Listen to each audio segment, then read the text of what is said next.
പ്രൊട്ടക്ഷനും റെസ്ട്രിക്ഷനും തമ്മിലുള്ള വ്യത്യാസം echo movie തിയേറ്ററിലും കണ്ടിരുന്നു. വീണ്ടും ഒരിക്കൽ കൂടി ഈ അടുത്ത് OTT റിലീസിന് ശേഷം കാണാനും സാധിച്ചു. അപ്പോഴാണ് അത് കുറച്ചുകൂടെ ഒരു സ്ട്രൈക്കിംഗ് ആയിട്ട് മനസ്സിൽ വന്നത്.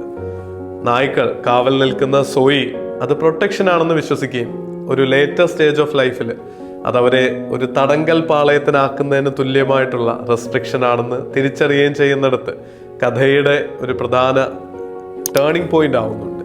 ബാക്കി കഥ ഞാൻ കണ്ടിട്ടില്ലാത്തവർക്ക് സ്പോയിലർ ആവുന്ന കരുതി പറയുന്നില്ല. ഈ ഒരു പോയിന്റിൽ നിന്ന് നമ്മുടെ ലൈഫിൽ പല കാര്യങ്ങളെ പറ്റി, അത് ബന്ധങ്ങളായിക്കൊള്ളണമെന്ന് നിർബന്ധമില്ല കേട്ടോ.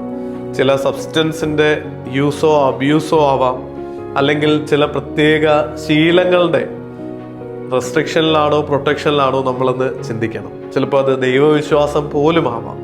സ്വയം വിലയിരുത്തലിന് തയ്യാറാവുക. നമ്മുടെ ശീലങ്ങൾ, നമ്മളുടെ ഉപയോഗിക്കുന്ന സംഗതികൾ, സബ്സ്റ്റൻസുകൾ, നമ്മുടെ ബന്ധങ്ങൾ, ഏറ്റവും പ്രധാനപ്പെട്ട കാര്യമാണ്. പല ബന്ധങ്ങളും ബന്ധുര കാഞ്ചന കൂട്ടിലാണ് എന്ന് പറയുന്ന രീതിയിൽ സ്വർണത്തിൻ്റെ തടങ്കൽ പാളയങ്ങൾ ആവാറുണ്ട്.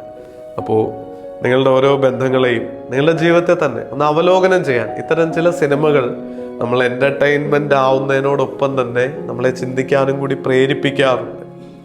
നിങ്ങൾ ഇനി ഒരു തടവറയിലാണെങ്കിൽ അതിൽ നിന്ന് പുറത്തു കടക്കാനായിട്ടുള്ള എഫേർട്ട് എടുക്കുക.